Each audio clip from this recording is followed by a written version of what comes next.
क्या आप सभी ने कभी ये गौर किया है कि जुमा की नमाज होती है, संडे का मास होता है, मगर हिंदुओं के पास क्या है?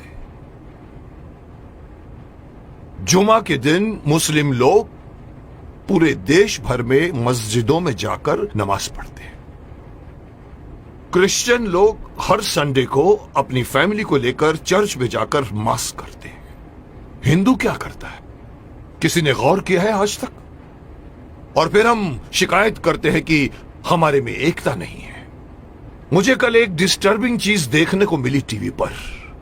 विश्लेषण करके मुझे बताया गया है, मैंने देखा कि पूरे वर्ल्ड में 190 करोड़ मुस्लिम्स हैं, मुस्लिम राष्ट्रों से मिलाकर। हिंदुस्तान में 100 करोड़ हिंदू हैं, लेकिन वो 190 करोड़ मुस्लिम एक कॉल पर इकट्ठे हो सकते हैं, हो जाते हैं। अगर मैं सिंपल वे से कहूं, एक सीटी मारते ही सब लोग एकजुट हो सकते हैं।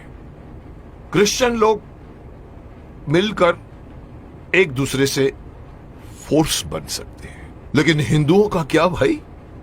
कोई हिंदुओं के पास में कोई एक ऐसी मैकेनिज्म है जिसके द्वारा पूरे 100 करोड़ हिंदू जाने एक दूसरे को? अरे साहब, नेक्स्ट फ्लैट में कौन रहता है हमें यह भी नहीं पता होता। मुंबई सिटी या हर सिटी की ये बात है। मैं ये कहना चाहता हूं कि हिंदुओं को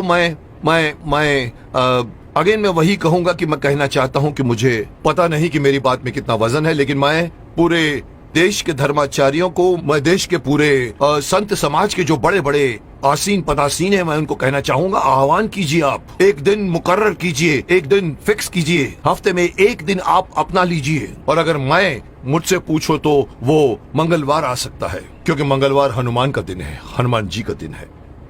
एक दिन मुकर्रर कीजिए, एक दिन फिक्स कीजिए, जिसमें पूरे देश भर के लोग अपने अपने इलाके के मंदिरों में जाकर 1 घंटे के लिए बैठ जाएं।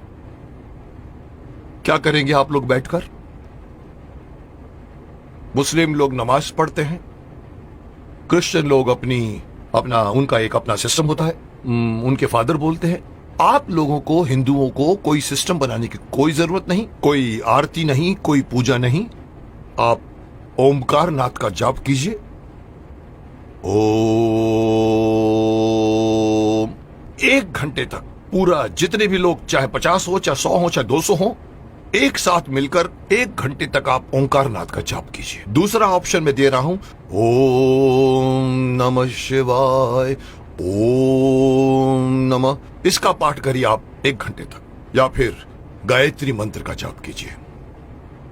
अब आप देखिए मैं क्यों इस बात को उठाना चाहता हूं, क्योंकि हमारे हिंदुओं में ये एक बहुत बड़ी मान्यता है कि अपने आप को बहुत सहिष्णु मानते हैं और कहते हैं हिंदू हमारा धर्म, हमारा हिंदू समाज अपने धर्म के प्रति जागरूक नहीं है, अपने धर्म के प्रति पूरी तरह से कमिटेड नहीं है। धर्म कहते हैं हमारा हिंदू धर्म धर्म नहीं है, हमारा धर्म जो है वे ऑफ लाइफ है। मैं हमेशा से मना करता हूं, धर्म था, है और रहेगा। और जब तक आप इसको अपना धर्म नहीं मानोगे, तब तक आपके अंदर कभी भी एकता नहीं आएगी, कभी भी आपके अंदर मोटिवेशन नहीं आएगा, कभी भी आपके अंदर फोर्स नहीं आएगा।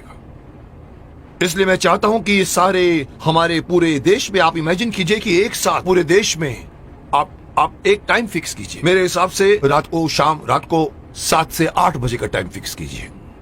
सब लोग अपना अपना काम छोड़कर अपने नजदीक के मंदिर में जाएं, 1 घंटा बैठें और 1 घंटा बैठ के अपनी सभा होगी, जिसका नाम मैं सजेस्ट करना चाहता हूं। हो सकता है नाम इसका मंगल धार्मिक सभा हो सकती है, या मंगल धार्मिक मिलन हो सकता है, या मंगल धार्मिक मिलाप हो सकता है। आप लोग वहां जाइए।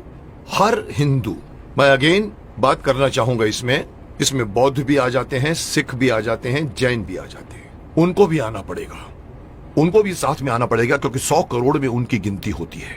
उन सब लोगों को अगर ये आदत पड़ जाए, हर मंगलवार रात को 7 से लेके 8 बजे मुझे अपने परिवार वालों को लेकर, साथ में बच्चों को लेकर जाइए और मंदिर में जाके बैठ जाइए। एक मेडिटेशन की तरह से आप लोग बैठकर वहां पर एक सभा कीजिए।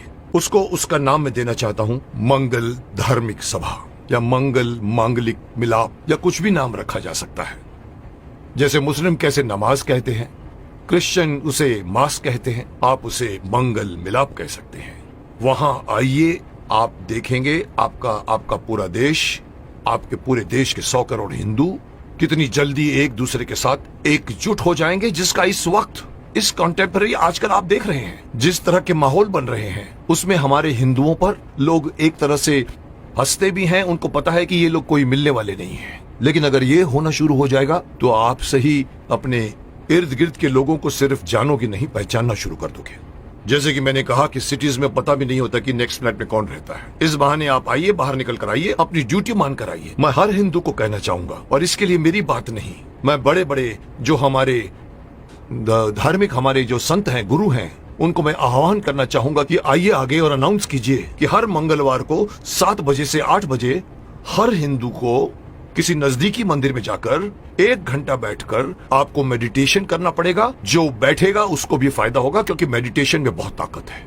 और दूसरा फायदा यही है कि आप लोग मिलोगे, एकता करोगे। और इस वक्त हिंदू समाज का एकता में आना बहुत ही अत्यंत आवश्यक है।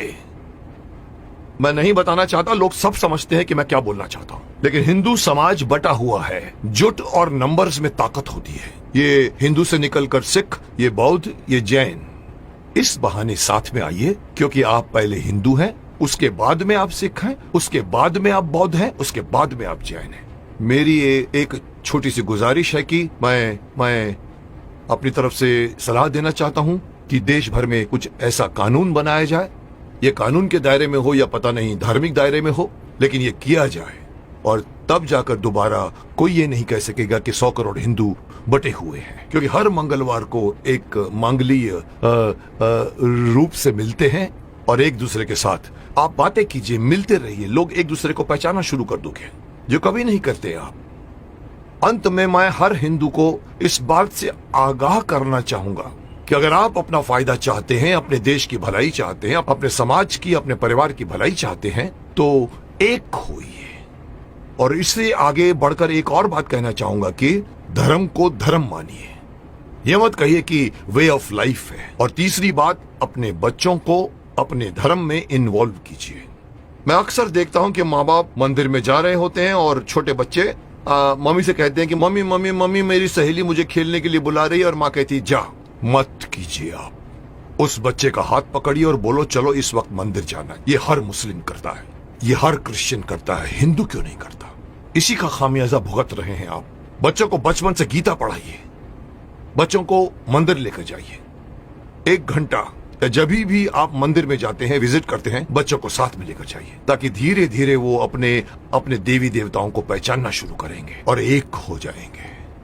अब कोई मुझसे पूछेगा सर आपकी ये बात क्यों माने हम लोग, आप होते कौन हैं हमें ये बात कहने वाले? तो मैं सिर्फ शक्तिमान का एक डायलॉग आपको बताना चाहूंगा, जिसमें पूछा था कि आप कौन हैं, तो वो कहता कि ना तो मैं कोई अवतार हूं, ना ही कोई फरिश्ता, बुराई का दुश्मन हूं, सच से है मेरा रिश्ता। दुश्मन मेरे बुरे लोग नहीं, बुराई है। अगर बात मेरी मानोगे तो इसमें तुम्हारी भलाई है। तो आपकी भलाई के लिए कह रहा हूं, मान जाइए।